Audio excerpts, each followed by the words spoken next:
All right, so Luka asked me to come in and talk a little bit about shoulder pain and getting people out of pain so they can press a little bit better. So I'm gonna take you through a quick circuit. This is unrehearsed, so we're gonna go through each one of these exercises and I'm gonna walk Luka through. But essentially what we're trying to do is get his shoulders in a better position and also strengthen his shoulder blades a little bit. Those are some of the key things to feed forward into shoulder pain. If someone has a poor position in their shoulder, and if they've been out of this position for a long time, you'll see that their shoulder blades aren't moving as well as they should. So when your shoulder blades don't move, your shoulder is essentially in a bad position or out of position, you're gonna have a lot of pain when you go to military press and bench press. So let's try to get a circuit that tries to improve our position, but also get our shoulder blades moving. So and first, with the shoulder blades not moving, yeah. It's like one of the, you know, sometimes the visual of for somebody, for instance, if your shoulder blades move, you can actually protract, retract. Well, if you look at the back of the shoulder and you go up, the shoulder blade should be able to move nicely. And so if you're doing this and you can't really move far, right, and your shoulders are collapsed and you can't really move that shoulder blade much, this is going to probably be great for that person. Yeah, and one of the biggest things you'll see is people who come in that work in corporate America and everyone's on their laptop, everyone's on their phone. So you'll see a lot of people that start the day or start the workout in a bad position because what are they doing all day long? They're just kind of flexed over. So this is a very bad position for people who are trying to improve their upper body strength because everything with the upper body, a push, pull, or vertical push, pull, all those things are predicated on healthy shoulders. And if you don't have healthy shoulders, you're really creating a lot of problems and inflammation. So what we're gonna do is try to first get the shoulder in better position and then next strengthen our shoulder blades. And those two things as a combination are really important that you should put into your warm-ups. So if you get them in your warm-ups, then you're really helping people out before they get into the workout. So let's grab this med ball. What we're gonna do is have Luka come right up on this bench and get on his pec. So there's a couple things I want you to notice when we're trying to release this pec. We talked about the shoulder being out of position. When it's out of position, something is too tight and something's too weak. So in this bad shoulder position, the pecs and lats are very tight. So we're gonna try to relax those real quick. What he's doing is just getting on the soft tissue of the pec, but in this position, because we've taken the med ball off the ground, he can actually rotate his torso this way and get on his lat as well. So that's why I like the medicine ball for upper body work, just because it's so fluid and you can move three-dimensionally. You can rotate on the pec, you can go to the lat. You can also go down on the insertion of the tricep and do a little bit of extension and flexion on that tricep. Good, now let's go back to the pec on this side and put your hand, we're gonna internally rotate that shoulder and really put that pec on stretch. He's gonna put it right back behind his back. And in this position, we're stretching that pec and really getting at an uncomfortable position of the shoulder. Once he's here, we're gonna ask him just to kind of roll slowly across that pec. Good, and he can take that hand from internal rotation and put it right behind his head on external rotation. Two things I want you to notice about this soft tissue work is we've gotten off the floor, so I can kind of get at different angles. And two, we're using a different implement than a foam roller. So that's really important. You want to try different implements, try different positions when you're trying to get at the soft tissue. Let's do the other chest, the piece as well on the other pec. So the last thing I want you to know is movement. So when you're doing soft tissue work, you also want to think about introducing movement of the joint system so that you can get at different pieces. Sometimes this is all you'll need to unlock a very restricted joint, getting at the soft tissues that surround and support that joint. So we're getting at the pec, again on the lat, and then we can get on that tricep as well. All the while trying to move our hand and get different lines of tension along that soft tissue.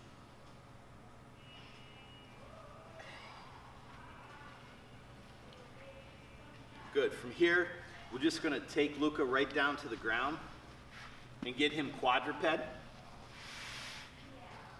So in this position, we're going to start mobilizing the shoulder blades. If you can come right over top here, right over top, I'm gonna have him lock his arms, and we're just gonna start getting the shoulder blades to move toward the midline. This is called retraction. Go ahead and settle down. We're gonna let his shoulder blades come together. If he can't get his shoulder blades moving, me facilitating that can sometimes help to give him a tactile cue. Now, here's what we're gonna do. We're gonna do a little bit of combination as well. When we go into protraction, I'm gonna have him facilitate a very powerful exhale because I wanna get his abs firing up as well, because all this stuff is linked together. And if I get his abs to fire, I get his shoulder blades moving, and I release everything in the front of his shoulder, we can start strengthening the things that help with better posture and give him a feed forward mechanism for any type of loaded movements as we go into the workout. So when he's retracted, I'm gonna have him take a deep breath and then exhale into protraction, which means we're trying to drive the middle part of his back toward the ceiling. And if he's doing it right and the exhale is very powerful and very deliberate, he's gonna feel that in his abs. He might even cramp up. So let's go to an inhale and come back down through. Good. On the inhale, I can just kind of give him a little cue to collapse those shoulder blades together. He's going to do an exhale, one more. Exhale, exhale, exhale. Good. And what we want to do is we want to try to have him go into protraction so much that I can't grab his shoulder blades. That means we're really firing up that serratus, which is sometimes very down-regulated and weak. So that will help get our shoulder blades moving, get them healthy, get them strong. Okay, relax. Now, if you have somebody that's really restricted, I'll show you a little pro tip to get those shoulder blades moving. Simply spread out the hands a little bit farther and then turn the hands all the way out, rotate the hands. Now, in this position, Luka's gonna find it's very easy and much easier to get his shoulder blades moving. Go ahead and collapse. He probably can clamp my fingers now that we went a little wider, right? You feel a little bit greater range of motion. Yep. That simple pro tip with somebody who's very restricted, just opening them up and externally rotating their hands can really get the shoulder blades moving. Now the last piece, which is really one of the most important things that you want to start implementing, let's come over here, Luka. Luka's gonna do a brachial hang. Now, this technique is from a PT, his name's Dr. John Kirsch, so this is Dr. John Kirsch's brachial hang. There's a few key tips of how we want to set this up, and I'm going to show you how at Diesel we facilitate a greater position of that shoulder. And it's going to be very uncomfortable for Luka, but I'll enjoy it a great deal. So we're going to have him come up here. Now, a couple key things. I want to make sure he has his thumb around the bar, okay? And I want to make sure that his hands are directly over his shoulders. So let's narrow your grip just a little bit. Okay, so he's going to drop off.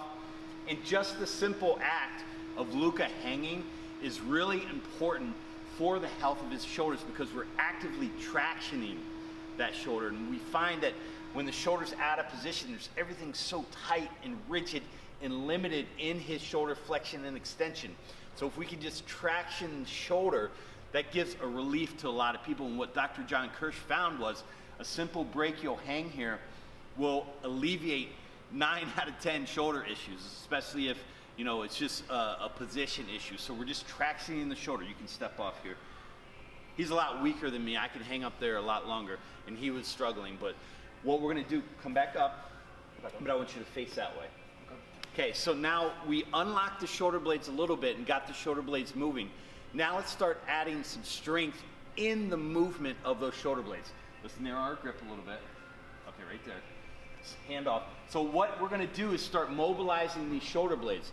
I want him to decrease the distance from his biceps to his ears. So you can see here he's just super relaxed. Go ahead and relax down. Yeah. So I want him to stop guarding.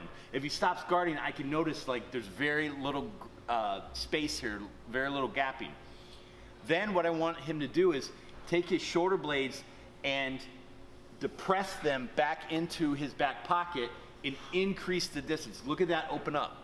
Okay, so I know that we're activating this movement, very short range of motion. Relax. by initiating the depression of those shoulder blades. So let's do it again. Good, hold. And the range of motion is very small, but now we're starting to really strengthen the movement of the shoulder blades. Relax. The shoulder blades should have good mobility, but also strength to stay on the rib cage. So we opened up the potential of the shoulder blades to move. Now we're strengthening that movement. Go ahead, one more. Good, now let's step off and turn around. So the last piece of the Kirsch protocol that we like to add is just a simple brachial hang. Then we strengthen the shoulder blades. Now let's take it to another level. Let's work on our breathing while we're hanging, because here's the cool thing. My hands are anchored above, and I know when I get a long and deliberate exhale, my abs are gonna turn on and drive my rib position down. Now when my hands are anchored and I exhale and drive my ribs down, you will get the most significant shoulder stretch you have ever felt. Okay, so let's do that. Before you go up, I want Luka's exhale to imagine that he's blowing out a candle 5 foot in front of him. Okay, so he's gonna be very slow and deliberate. Another way to think about it is I wanna blow up a balloon with everything in my lung capacity.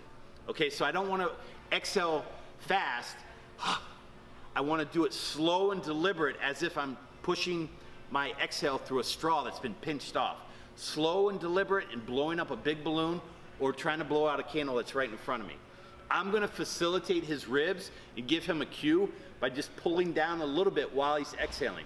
And I want you to notice his face, because there might be a little tear. Okay, so let's make sure, let's get our hands a little closer. Just hang for a second. Now, the first thing I'm looking at is he guarding. Remember what I said, the spacing between his ear and his biceps. He's not guarding right now. Let's stretch the shoulders. Let's take a big breath in. Exhale, exhale, more, more, more, more, more, more. Okay, big breath in. Exhale. Get my hand right there. Go, go, go. Last one, we're gonna do 3 long breaths. Last one. Now that he's felt my hand right here, I can take it away and he can do it on his own. Good, step off. Whew.